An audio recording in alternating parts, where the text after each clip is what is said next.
বাবু দল থেকে সুন্দর, যেমন তার অঙ্গি তেমন তার ভঙ্গি, সুন্দর অভিনয়।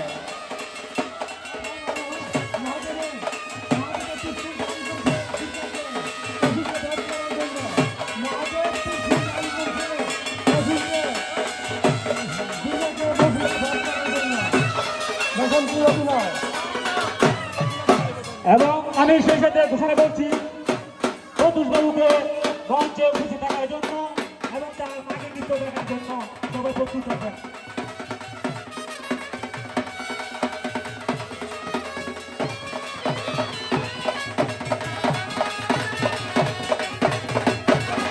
এবং মাগি নাচের পরে আমি বিশেষভাবে অনুরোধ জানাচ্ছি কাজগুলো থেকে আগত সেন দাস গোসাই দলকে প্রস্তুত থাকার জন্য।